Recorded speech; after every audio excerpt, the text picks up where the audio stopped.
Bismillahirrahmanirrahim. Assalamualaikum warahmatullahi wabarakatuh. Alhamdulillah rabbil alamin. Gimana kabarnya anak-anak soleh dan soleha? Sehat semuanya? Mudah-mudahan keluarganya juga sehat ya. Amin ya rabbal alamin. Baik, untuk hari ini kita akan mempelajari materi pembelajaran pendidikan agama Islam dan budi pekerti. Alhamdulillah minggu lalu kita sudah mempelajari bab 9 tentang iman kepada qada dan qadar. Nah, untuk hari ini kita akan mempelajari bab 10, yaitu tentang perilaku terpuji. Nah, sikap apa saja yang akan kita pelajari, yaitu toleransi, simpati, dan berbaik sangka. Langsung saja buka halaman 121.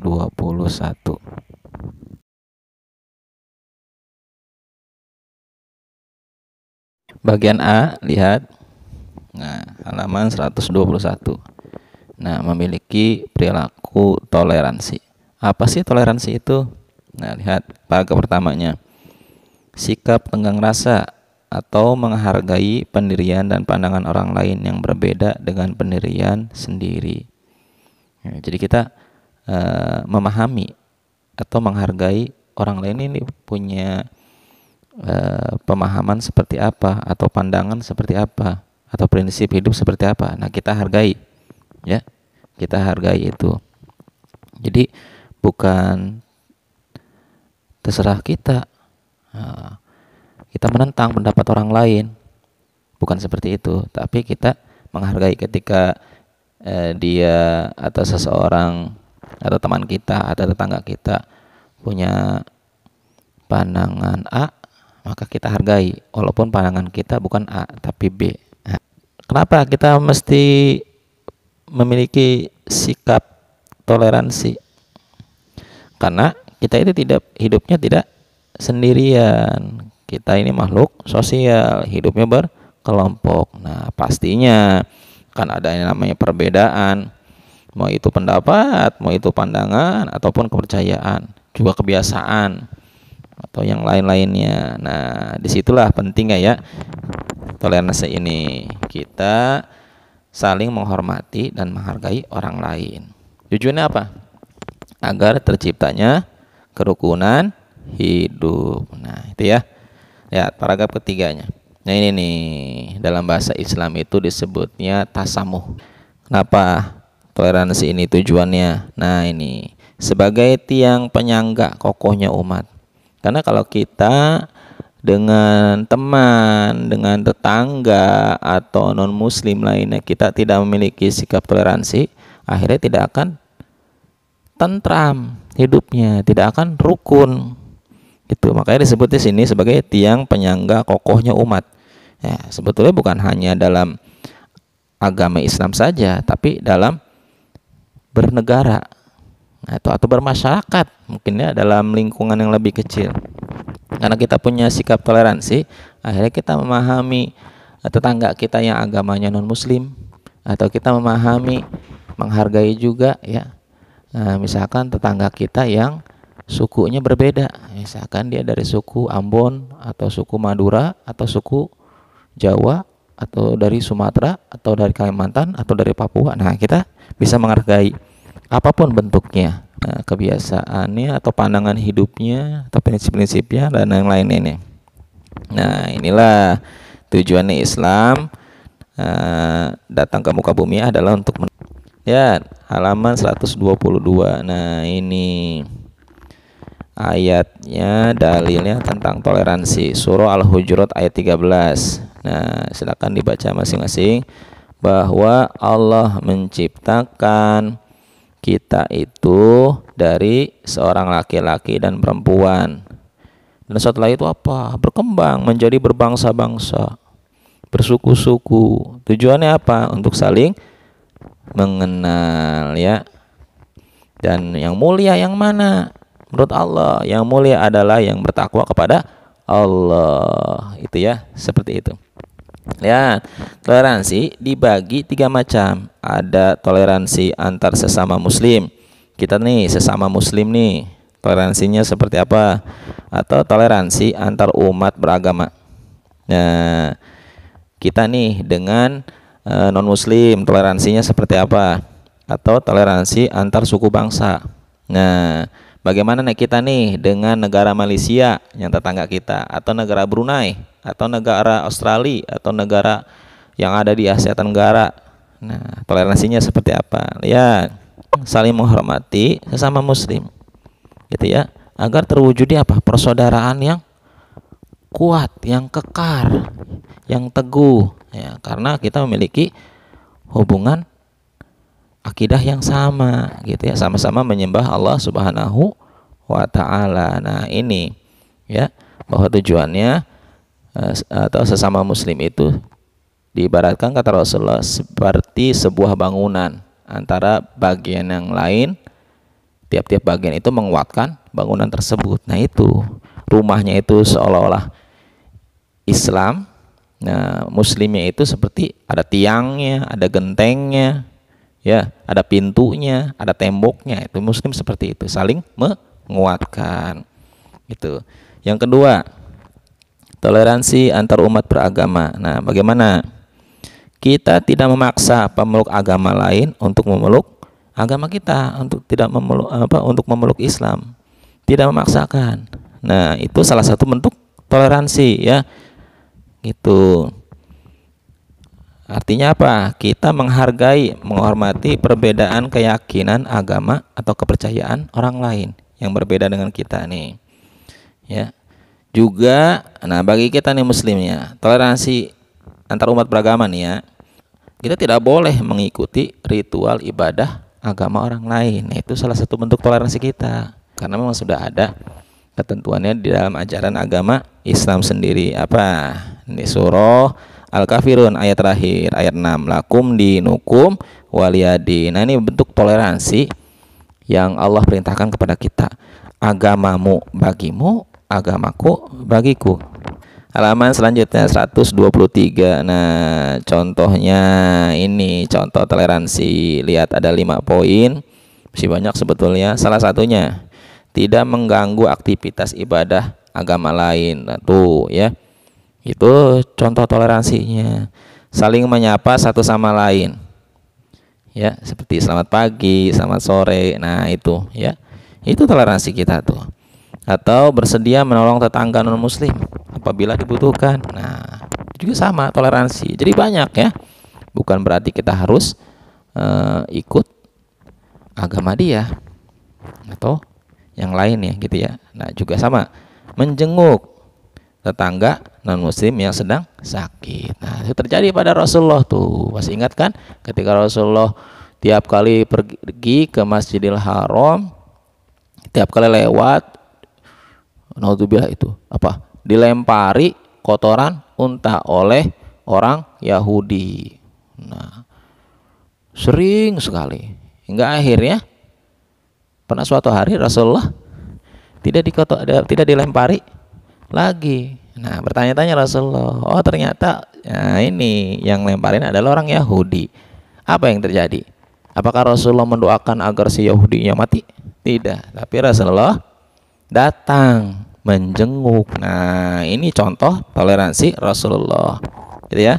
Yang ketiga, toleransi antar suku bangsa. Apa itu? Silakan digarisbawahi bukunya Pemahaman dan Penghargaan Masyarakat Terhadap Perbedaan Suku, Bangsa, Adat, Budaya, dan Bahasa.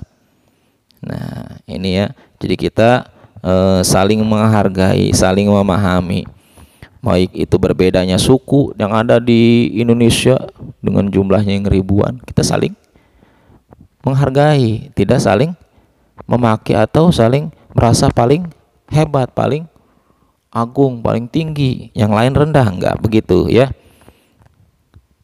Juga bagaimana dengan suku bangsa yang ada di dunia ini? Ya, kita sama, saling menghargai, tidak timbulnya perdebatan atau merendahkan orang lain dengan ujaran sara, gitu ya, atau rasis. Nah, Kamu mau kulitnya hitam? Misalnya, saya mau kulitnya putih. Nah, misalnya gitu. Kamu mau orang negro? Misalkan gitu. Enggak begitu ya. Tidak begitu. Itu tidak baik.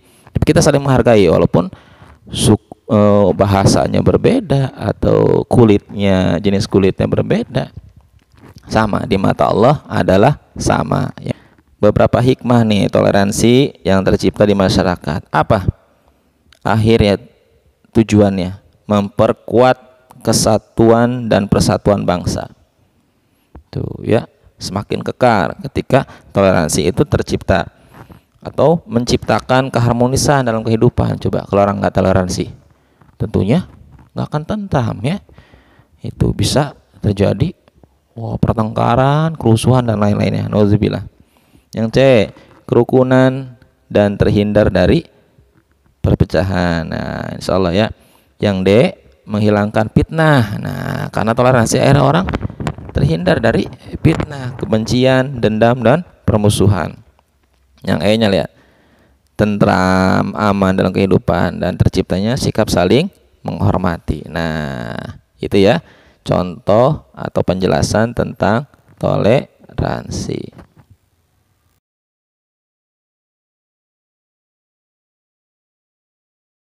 Bagian B, perilaku simpati.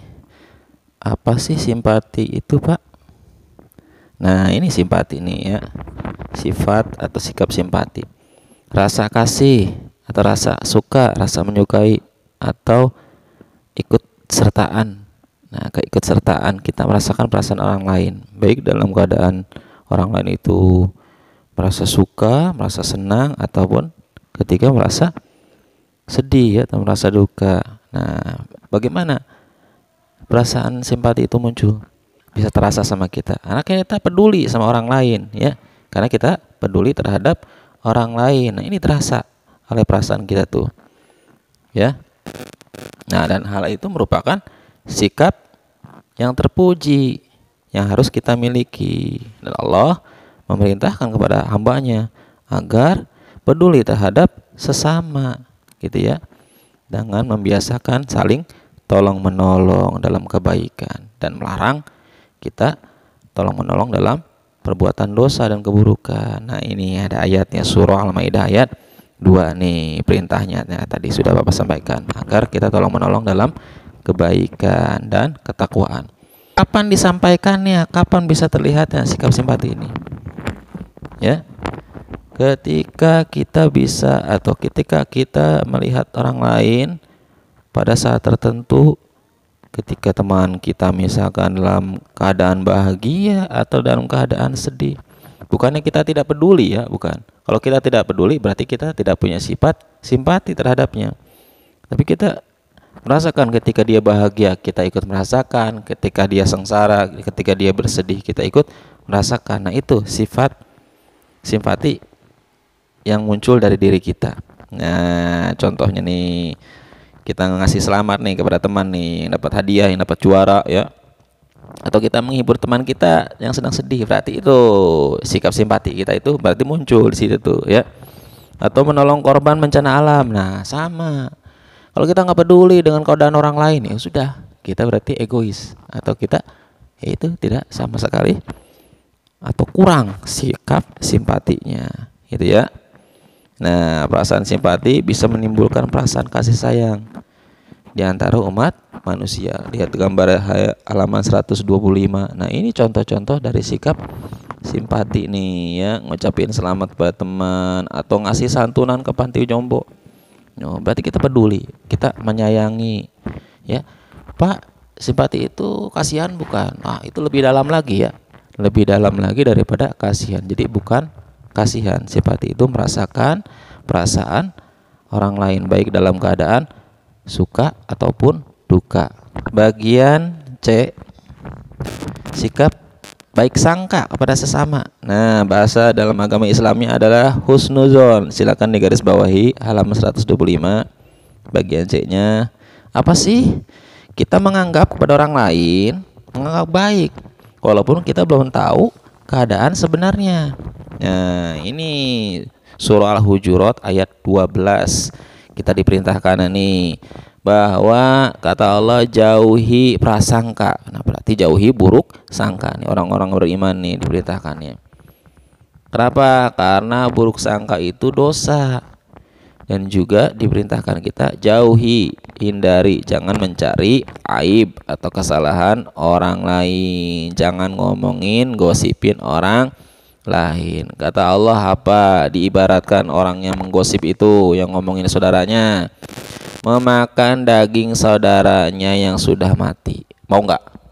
Nggak mau kan? Nauzubillah. Nah, makanya jangan ngomongin orang lain yang buruk-buruknya. Pak, yang baik-baiknya boleh. Kalau yang buruk-buruknya, yang aib-aibnya enggak boleh. Bagaimana seharusnya kita memiliki perilaku baik sangka, tidak mudah menuduh orang lain, atau tidak mudah melemparkan kesalahan kepada orang lain, ya, dengan maksud menutupi kelemahan dan kekurangan kita sendiri. Nah, jangan seperti itu, ya. Kalau kita mau punya sifat baik sangka itu. Tapi apa? Kita harusnya mengoreksi diri sendiri. Ya, apa kesalahan saya nih? Gitu ya, apa yang harus saya perbaiki? Bukan menyalahkan orang lain, ya. Lempar batu sembunyi tangan. Ada pepatahnya begitu. Jadi orang lain yang salah, padahal salah yang kita perbuat. Nah, kita seharusnya rela mengakui kesalahan yang kita lakukan, ya. Gitu. Nah, bagaimana ketika seorang muslim mendengar kabar atau berita dari orang lain? Maka tanggapannya seperti apa? Tanggapannya baik. Seharusnya tanggapannya baik, bukannya malah ini ya si itu tetangga beli mobil. Wah, misalkan, wah ini mah uangnya hasil korupsi. Bukan begitu, ya. Sebelumnya nih pernah Bapak jelaskan di surah Al-Maidah juga ya 12 dan 13, ya. Di bab sebelumnya itu sudah dijelaskan. Nah, gimana? Ketika kita mendengar kabar tentang saudara kita yang sama muslim, atau ya bisa juga dari non muslimnya, kita berprasangkanya baik, beranggapannya baik bahwa yang terjadi padanya adalah hal yang baik. Misalkan, oh iya, mungkin dia habis dapat bonus dari perusahaannya, gitu ya. Bukannya kita berpikiran buruk, ya, bukan seperti itu. Nauzubillah. Nah, dari ayat yang tadi, dari ayat surah Al-Hujurat ayat 12, nah ini menerangkan penyebab wajibnya orang mukmin menjauhkan diri dari prasangka buruk. Kenapa? Karena prasangka buruk itu mengandung dosa, dan dosa itu mengantarkan seseorang kepada siksa neraka. Nah, oleh karena itu jauhi, ya. Jadi kita prasangkanya baik saja, gitu ya. Nomor 2, halaman 127, memahami sikap berbaik sangka. Suudzon, gibah, nah gosip, ya, dan mencari-cari aib orang lain. Nah, dapat menyebabkan permusuhan dan dapat meruntuhkan persaudaraan. Nah, ini, ya. Makanya gak boleh. Yang dibolehkan adalah husnuzon, baik sangka kepada orang lain. Nah, husnuzon itu terbagi kepada 3. Husnuzon kepada Allah, husnuzon kepada diri sendiri, dan husnuzon kepada orang lain. Bagaimana husnuzon kepada Allah? Ya, paragraf keempat, bahwa kita menerima segala ketentuan yang telah Allah tetapkan kepada diri kita. Kita bersyukur apapun yang terjadi, baik itu ujian, cobaan, ataupun nikmat. Kita bersyukur. Kita baik sangka bahwa yang terjadi kepada diri kita adalah kehendak Allah, dan itu terbaik untuk kita, gitu ya. Jangan malah menyalahkan Allah. Allah nggak sayang sama saya. Nah, itu jadinya suudzon kita ke Allah. Kedua, husnuzon kepada diri sendiri. Nah, bahwa yang terjadi pada diri kita sendiri nih, mau kita suka ataupun enggak, itu sudah terbaik buat manusia, buat diri kita sendiri, ya. Nah, kita harus berpikiran positif. Ayo kita motivasi diri kita atau memotivasi orang lain untuk memanfaatkan pemberian dari Allah, ya, pada jalan yang benar. Nah, dan mengikuti sesuai petunjuk. Nomor 3, nah, husnuzon kepada orang lain. Nah, sama seperti tadi, ya. Nah, mudah-mudahan bisa dipahami dari penjelasan Bapak. Silahkan, contoh-contohnya masih banyak dalam kehidupan kita sehari-hari. Hadanallahu wa iyyakum ajmain. Assalamualaikum warahmatullahi wabarakatuh.